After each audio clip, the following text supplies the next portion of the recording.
So guys, are you ready for your next Friday tip? I know I am. Let's get started.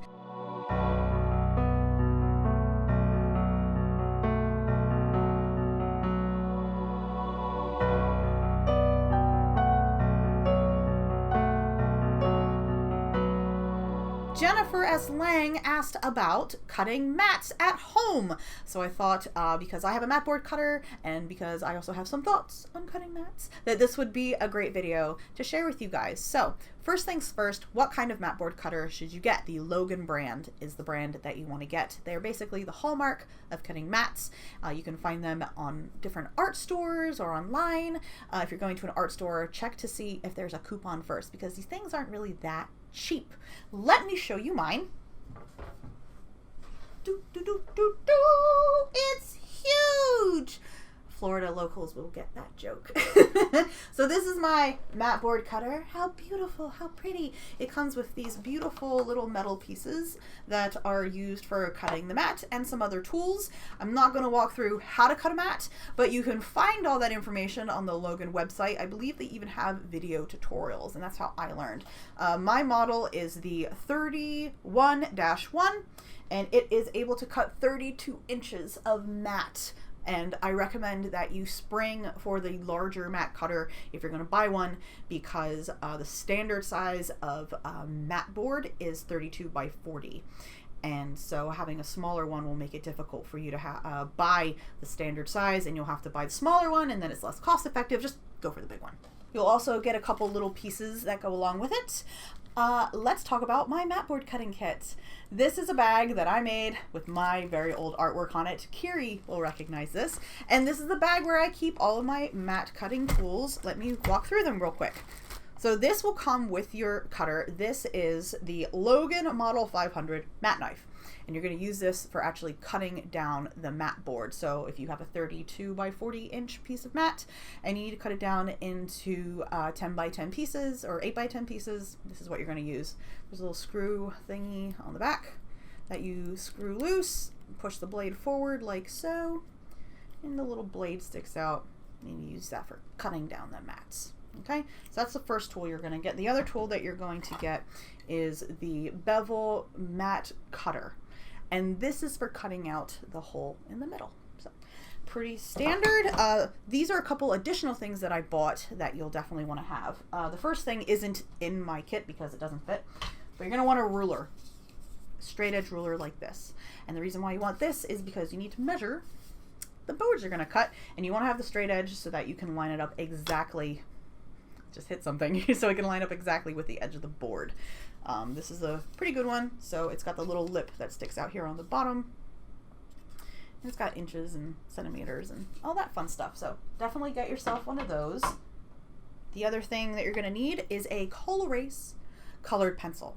This is what you're going to use to make marks on your mat board. And the reason why you want this specific pencil is because you don't want to be like me and use graphite pencils like I did in the past, because graphite makes fairy dust and or graphite dust, and that gets on the artwork because you will be drawing on the back of the mat, and then the back of the mat is going to touch the front of the art, and then it gets smudgy and it's a whole mess, and then you have to go and erase it, and it's a big pain in the butt. So don't use graphite.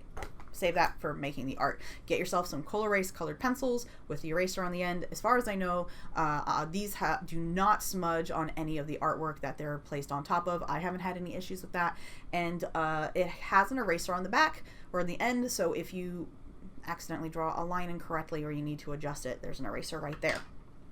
You're also going to want to get lots and lots of extra blades. So I've got some Logan's 2070 blades here. You're going to want to replace your blades frequently because they do wear out quick, especially if you are making a lot of mats like I used to back in ye old dark times. The way that you know that your blade needs to be replaced is if the edges of the mat board are fraying when you cut it, then you know it's time for a new blade. Also get some double-sided tape. The double-sided tape is great for making your own double mats, so you can have the tape ready to go. And you might be wondering why I have it in a bag like this. This is because I was trying to save money and not get a double-sided tape dispenser, but I definitely think if you're going to do this, it's worth the money. And now you're going to say, but Heather, you don't have the dispenser. That's the word. You don't have the dispenser. Why is that? I'll explain in a minute. The other thing that you're going to want is a pair of scissors. So if you have some fraying or you have like little things that need to be adjusted, having a pair of scissors handy is great for that. So that's everything that's in my kit. Let's put it all away and put it off to the side. Thank you, bag. So that's everything that you're going to need for cutting your own mats at home.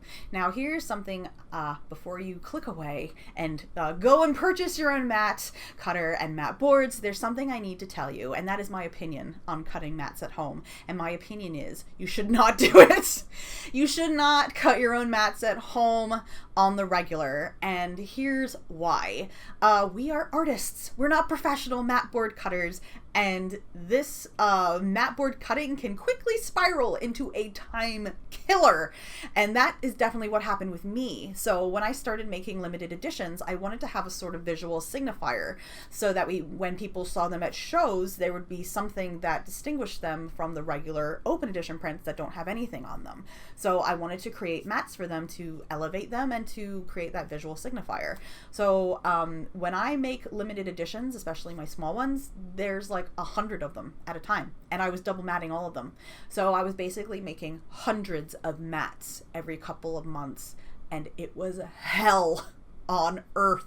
I hated it and I loathed it, but like people commented on how much they loved it and how great they looked, and I was like, oh gosh, I gotta keep this up. This is tearing me apart. What do I do? And I always thought that it would be more expensive and too expensive to go with a professional mat board cutter. But thanks to some helpful people on the internet that showed me the light, I found that that's not true. There are places that you can get affordable mat boards already cut and ready to go, and it makes your life so much easier. So my favorite place to get my mats cut is matboardplus.com.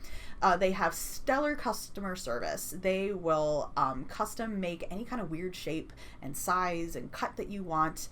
You can custom pick all the colors. They'll send you samples, and they are very good at communicating. They respond to emails quickly. You can even talk to them on the phone. They're great.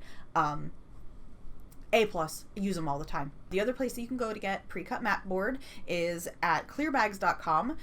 So when you order from Matboard Plus, they make it on demand. So it takes a few days to produce depending on the size of your order. If you need something like right now, then you can go to clearbags.com and they have some pre-made mats. Their selection is much smaller because they just put out like the most basic kind that everybody would want.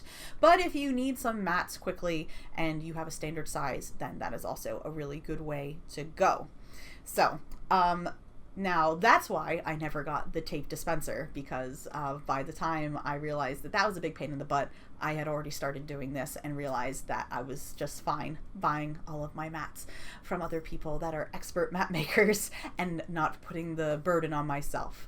I still have my Logan and I still do use it occasionally. It is nice to have around for emergencies, because there's nothing worse than just finishing an original before a show and you need to mat and frame it and you don't have a mat ready to go. So having the Logan here and some mat board on stock makes it so that if there is a mat board emergency, I am prepared. But when it comes to making lots of mats for collections or things like that, I highly recommend that you just go ahead and order them online. Was there any other things I needed to tell you about this? No, that was all of my thoughts on making mat boards. What did you guys think? Do you guys make your own mats? Do you actually enjoy it? Does it fill your heart with rage like mine? Have you tried other mat board cutters? Have you tried other mat board creators? And you have some other stores you'd like to recommend, let us know in the comments. We'd love to hear your thoughts. And if you have any other requests for videos you'd like me to do, let us know in the comments. Thanks so much for watching. It's been fun. I will see you guys again in another month for another Friday tip. Ta-ta!